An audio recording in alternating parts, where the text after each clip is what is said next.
Welcome to the January notes for the Lunar Astronomical Society's night review for the month ahead for January 2021. Here's the full sky view for January, mid-month, and we can see that we're losing the summer triangle stars in the western twilight, and we also have a new asterism called the winter triangle appearing in the east, made up of 3 stars, Procyon, Betelgeuse and Sirius. Looking to the south, we obviously see Mars is quite prominent in the early evening sky, and to the east of Mars is the recognizable constellation of Orion, as well as Taurus, Gemini, Auriga and Perseus. Let's have a look at a bit more detail, looking in the southern aspect. We have a well-known, recognizable asterism of the square of Pegasus, and we also have, as I say, we have Orion rising in the east, and the rather spindly constellation of Cetus, the whale, effectively. They're shown in the south. We have very easily recognizable star grouping called the Seven Sisters, M45, Pleiades, and next to that we have the open cluster of the Hyades in Taurus. Orion is quite a recognizable constellation. As we see, the 3 belt stars are easily recognizable, rising in the east there. The upper shoulder of Orion is Betelgeuse, which is a giant orange-red giant star, and to the lower right rather, we have Rigel. Below the belt stars, we have a fuzzy patch which you see with the naked eye, but not going to show it quite well, the Orion Nebula M42. If you follow Orion's belt upwards, you come to the bright star Aldebaran in Taurus. Aldebaran is the eye of the bull, or actually in the Arabic, it's the follower. And Aldebaran follows the 7 sisters across the sky. If you follow the 3 belt stars down, you come to another bright star, Sirius. Sirius is the brightest star we have in the night sky, and is prominent at this time of the year. So it's often seen twinkling at low altitudes. It's rising. So let's move on to the western aspect. In the west, we have the remnants of the summer triangle sinking into the twilight zone, as it were, by early evening. Constellations easily recognizable, Cygnus the Swan, and we have Lyra as well. We've lost Aquila, as set a bit earlier, but it just leaves Altair poking up over the horizon at about 8 o'clock. There you can see that. So this is really what's coming out from the autumn constellations, and we're actually looking now towards the north. We can start to see that the Plough asterism of Ursa Major is now on its tail end, or on its handle end, effectively as it's rising. The 2 stars, American Dubhe, the 2 pointer stars, and they point to Polaris, the pole star.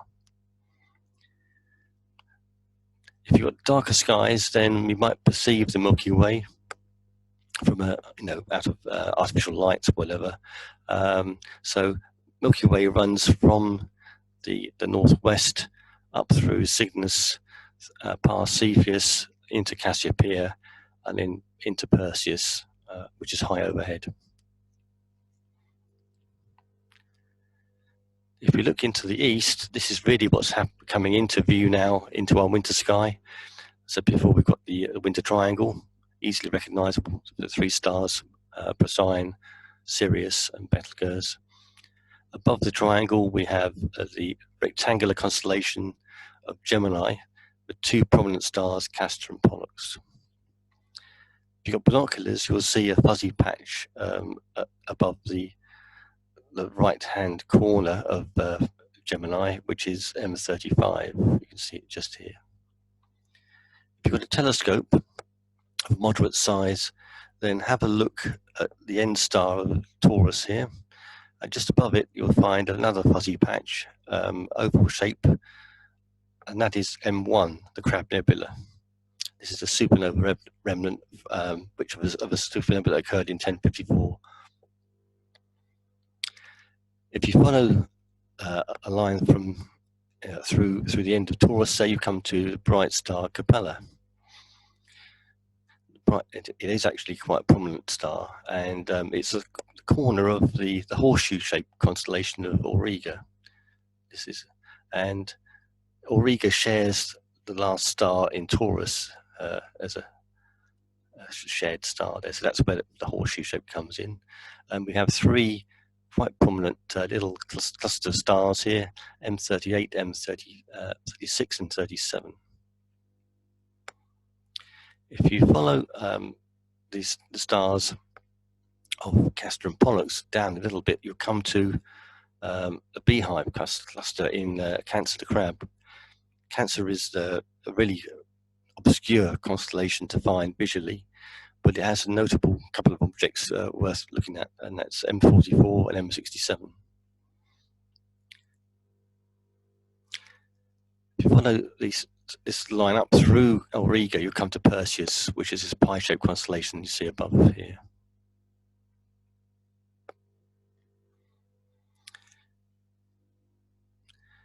Moving on, we're looking at a bit more detail here.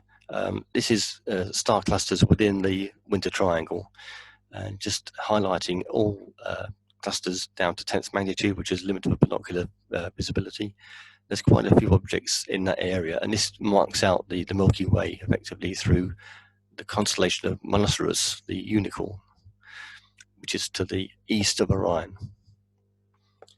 Again, you can see Cancer the Crab here with M44, the beehive cluster. So, events for the month include some nice planetary visibility in the evening sky after sunset, about 30 minutes after sunset, 9th of January to the 10th of January. Binoculars show it quite well, but you see it with the naked eye, but binoculars are very good for seeing this. Mercury, it joins Saturn and Jupiter in the evening twilight. It's really low down. It's only one binocular field of view above the horizon. So you have to catch it before it gets too low, before it sets. And always remember to look after the sun has completely set. January the 14th, we have also a thin crescent moon, 2.7% crescent moon joining the planet. So you can see that Mercury has now come up quite a long way over a few days. And so that becomes quite a nice target for people to have a look at with telescopes. It's a smallish disk, but no detail. If we look at the moon, obviously we have libration on the moon. The moon rocks slightly during the month, effectively, so a little bit more can be seen on the northeastern aspect of the moon here, and this is the Mare, the Sea of Humboldt, actually, which is visible on the limb there.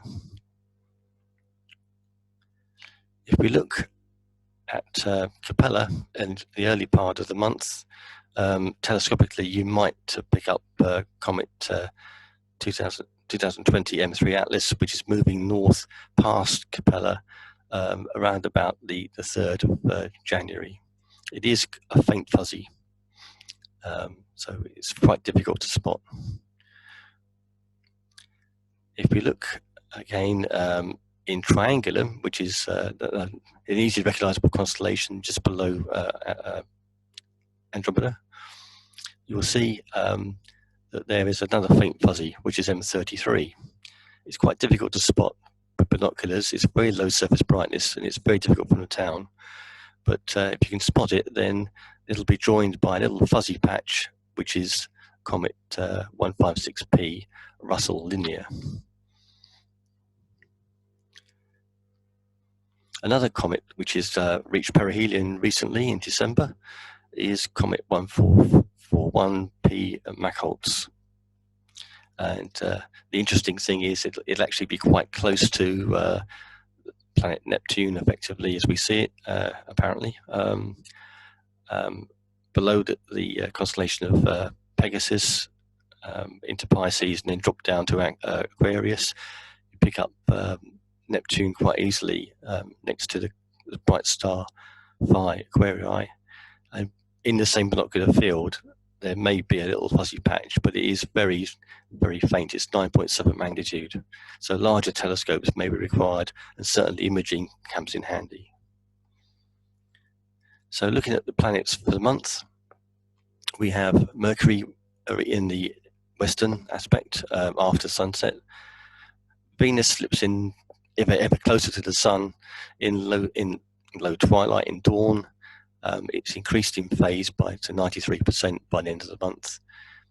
Mars is prominent in the constellation of Aries, unmistakable. It's a red coloration, but its apparent size diameter is shrinking during the month as it recedes from us, as we've overtaken it on the inside, as it were. So now the distance opens up between Mars and Earth to 1.2 AU by the end of the month. And so the diameter shrinks down to about 8 arc seconds. Jupiter is hanging on into the western skies with Saturn in the early part of the month, the first 2 weeks in the month. So really, if you want, to catch those while you can, because after that time, they get really difficult to see.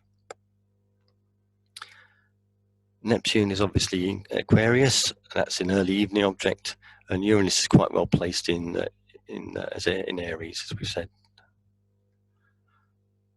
So if you want to catch Neptune, then, as I say, you find the circlet, which is this asterism there below the square of Pegasus. It's easily recognizable.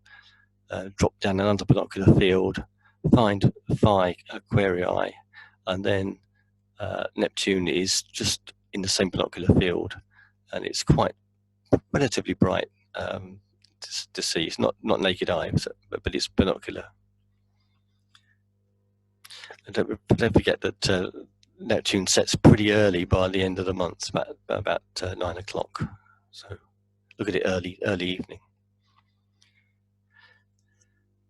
One interesting thing with Mars is that Mars is now moving eastward through from Pisces into Aries, and as it does so, in the early months, you'll see that it actually gets pretty close, about 1.7 degrees from Uranus. So if you haven't spotted Uranus, use Mars as a guide mid-month, and it's in the same binocular field as Mars.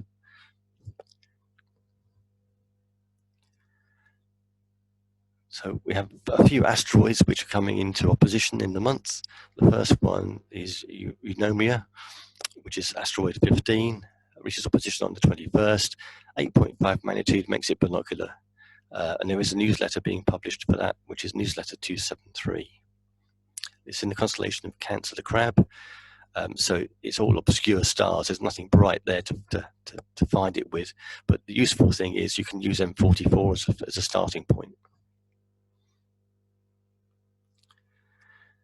So the next asteroid is asteroid 10, Hygiea, which is at 10.1 magnitude in late January. Again, it's in Cancer the Crab, and there is a newsletter for that as well, newsletter 275. Our third asteroid of the month is asteroid 14, Irene, which comes to opposition on the 24th. 9.3 magnitude makes it binocular or large binocular or telescopic. And again, it's in Cancer the Crab. And there's a newsletter 276. So here's an overview of the month ahead, sky dates and whatever to observe. So on the 2nd, the Earth is at perihelion. which is obviously its closest point to the Sun throughout the year. Also on the same date, we have comet 2020 M3 Atlas within half a degree of Capella, Alpha Aurigae. So that's a fun thing to have a go at if you've got a larger telescope. On the third peak of the Quadrantis meteor shower should be very good. It's an Saudi rate of 80 plus meteors per hour. But unfortunately, the moon is unfavourable to us this year, and it's quite washed out. And particularly in the town, you'll struggle to see anything, I think, easily. So moonlight interferes. There is a newsletter being published, on newsletter 274. The last quarter is on January the 6th, and that's visible in the early morning, or in our daytime skies, in fact. But if you're up early enough in the early morning, as it were, or late, staying out late, whatever, then the straight wall, which is Rupus Rector, is part of this curved section of mountains called the Stag Mountains, and that leads to this clair obscure effect called the Cutlass, and that's visible on January the 6th. January the 7th, periodic comet 156 is close to M33, the pinball galaxy in Triangulum. And again, there's an update for newsletter on the comet, and that is newsletter 270A. On January the 8th, Mars, if you are imaging Mars particularly, you'll notice that there's a prominent feature which crosses the central meridian around about 1800 hours on January the 8th. We've got our naked eye binocular trio of planets on January the 9th, all within one binocular field. 30 minutes after sunset, low in the southwest. Have a go for that. That is really nice to try to get three planets in the same field of view is quite good. On the 10th, you'll see that Mercury's moved up a little bit, so it now forms a nice triangle. On the 11th, if you're up early, then Venus is prominent in the dawn skies with a 14% waning crescent moon. January the 13th is new moon, which is obviously the best time for doing deep sky objects and observing these many things in the winter sky that we're going to talk about later. So January the 14th, again Mercury, Saturn and Jupiter, and a thin crescent moon of 2.7% waxing crescent moon is visible 35 minutes after sunset. One of the largest mass asteroids, Eunomia 15, comes to opposition in Cetus. It's 8th magnitude, and there's a newsletter 273 for that. We have an extra meeting in January, which is an LAS Zoom meeting. It's a social event called a sort of virtual party, if you like. Details will be circulated for that. That's happening on January the 15th. This is in place of our normal annual meal, which we normally have in January. Also on the same date, January 15th, the prominent feature, Syrtis Major, crosses the central meridian on Mars around about 1800 hours. January the 16th, libration effect we've mentioned earlier, Mare Humboldt, effectively is visible on the northeastern limb. January 20th is first quarter, and it's the very best time if you've got a new telescope for Christmas or whatever. It's a good time to have a look at the moon at first quarter. There's some really nice shadow details along the day-night terminator in the early evening sky, so that's really something to have a look at. Also on the same date, we have the lunar features, which is the lunar X and lunar V features, which are visible at 1900 hours. There's more details published in the January edition of the Sky at Night magazine for that, if you want to look at that. Mars and Uranus are quite close, conjunction of sorts, separation of 1.7 degrees in Aries on the 22nd. Mercury comes up to its maximum elongation on the 24th. It's 18 degrees from the sun, so it's prominent in our evening twilight. Also on the same date, we have asteroid 14, Irene, reaching opposition at 9.7 magnitude. And this is published in newsletter 276. by the 24th of January, we've lost Saturn into the daytime sky. It's in conjunction with the Sun. It's not visible. We have a treat for you on the 28th of January, which is a Zoom meeting. We have a guest speaker, Paul Money, who's going to elaborate on why there are no green stars. That's a good one to come along to attend that one. On the 28th, obviously, it's full moon, which is this month. The full moon is called the Wolf Moon. And if you want to look at the moon illusion at moonrise, then look out around about 1606 at moonrise. Put yourself in a position where you can see the moon rising on the horizon with a nearby foreground object, such as a tree or a building or some such thing, to have a look at that moon illusion effect. On the 28th, asteroid 10, Igea, comes up to opposition at 10.1 magnitude. It's telescopic or imaging, as we said before, newsletter 275. And by 29th of January, Jupiter reaches conjunction with the Sun, so that's now lost into the daytime sky as well. Just a reminder that if you're looking at some of these objects in the western twilight, always remember that the Sun has to be completely set before you sweep looking for the crescent moon or these other objects. And just a heads up, coming into February, the February Zoom meeting at the end of February is an introduction to the winter deep sky observing, and this will include winter double stars, star clusters and nebulae, and be particularly useful for new observers looking at the winter sky for the first time. And that concludes our roundup for January. I hope you have a good new year, as it were, and we'll see you at the end of next month.